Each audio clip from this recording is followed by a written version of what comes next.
Bien le bonjour à tous, comme d'habitude, on continue nos questions-réponses, nos études que l'on dédie d'ailleurs à tous les malades, hein, comme toujours, toutes nos études, que toutes nos bonnes ondes, hein, espérons qu'on en ait un maximum, elles s'en aillent vers les personnes qui sont malades, parce qu'il y en a certaines pour lesquelles personne prie, et c'est important que nous, on prie pour tout le monde. Enfin, j'espère que tout le monde, je suis un peu mauvaise langue, j'espère que tout le monde a au moins une personne qui prie pour elle.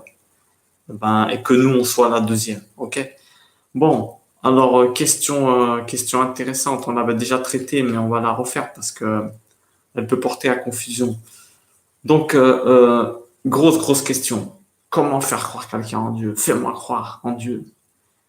Alors, il faut comprendre une chose, que notre, notre devoir, c'est bien entendu je parle des croyants, c'est de croire déjà nous-mêmes.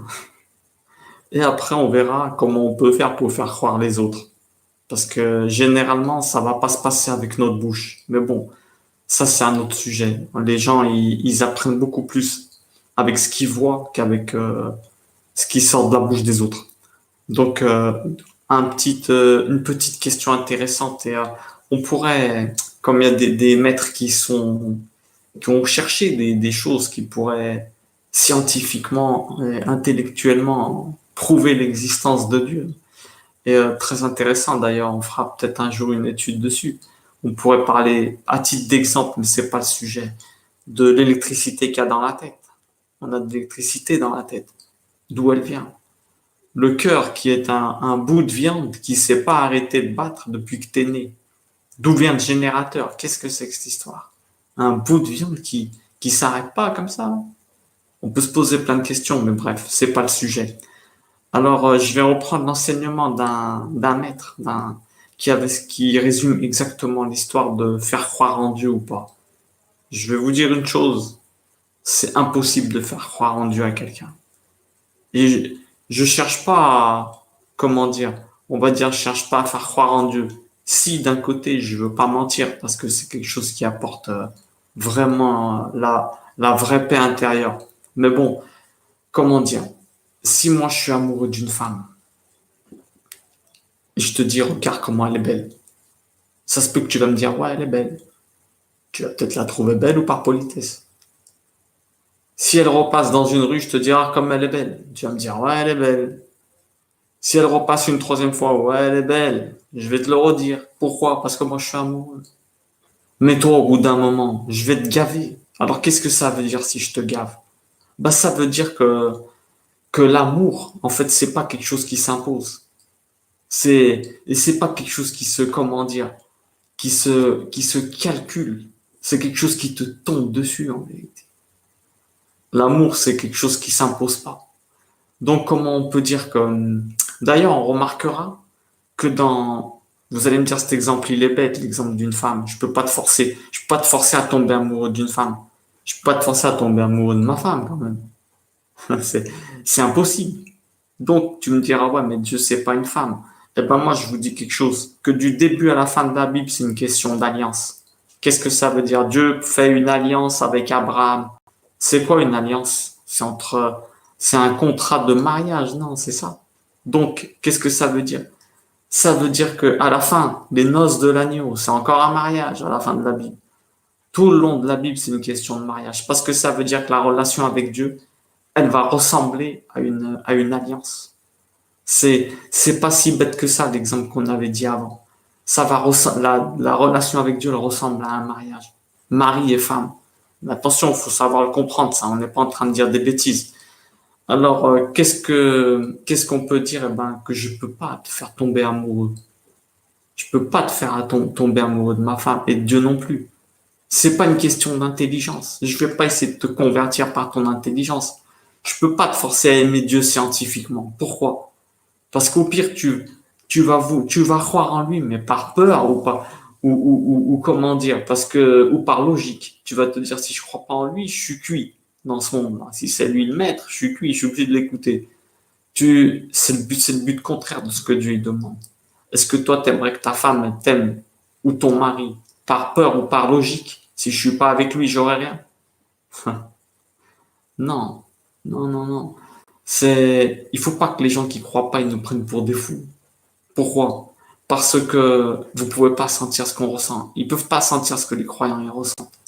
C'est comment dire, c'est Dieu à un moment dans les écrits il dit je mettrai un cœur nouveau. C'est tout expliqué. T'as un cœur nouveau, c'est pas une blague. Tu te mets à aimer d'une autre façon les choses. En fait, c'est une sorte de, tu tombes une sorte d'amoureux de Dieu. Ça te tombe dessus. C'est la même chose. C'est, c'est pas une question de niveau d'études. Faut l'expérimenter en vérité. Faut l'expérimenter. Est-ce que tu peux me forcer, toi?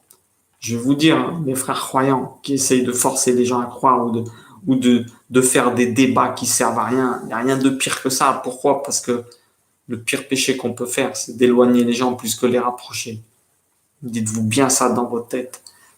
Euh, Est-ce que tu peux me faire tomber amoureux d'une femme? Tu dis, allez, t'as une copine qui est célibataire.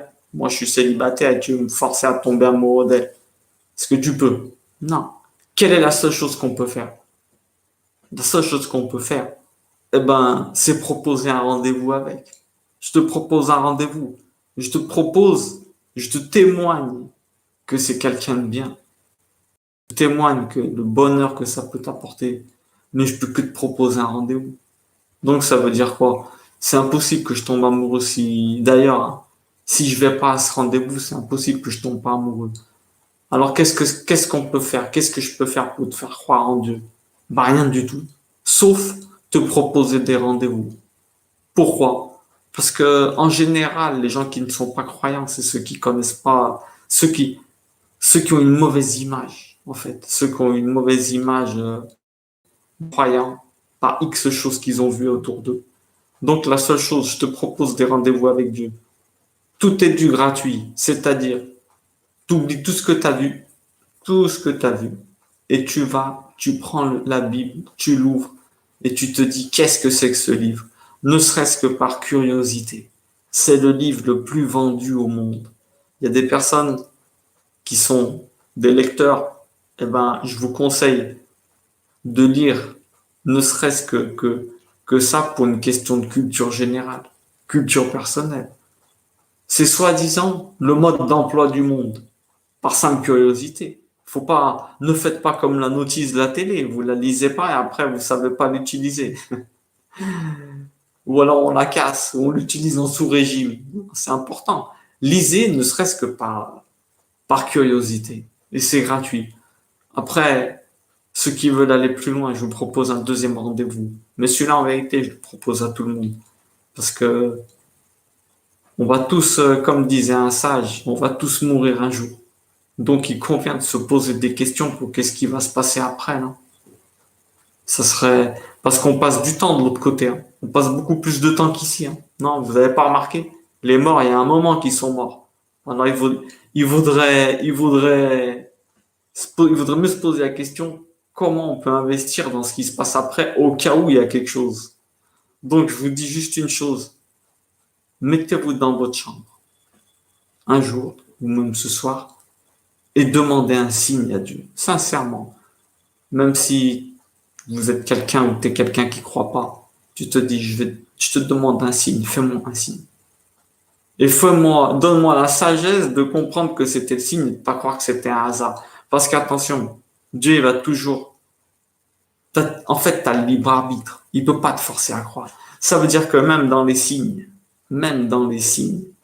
il y aura une part de doute pour que toi, tu choisisses de croire. C'est un truc incroyable que je suis en train de dire. Même dans les signes qu'il va te faire, parce que tu en as déjà eu plein dans ta vie.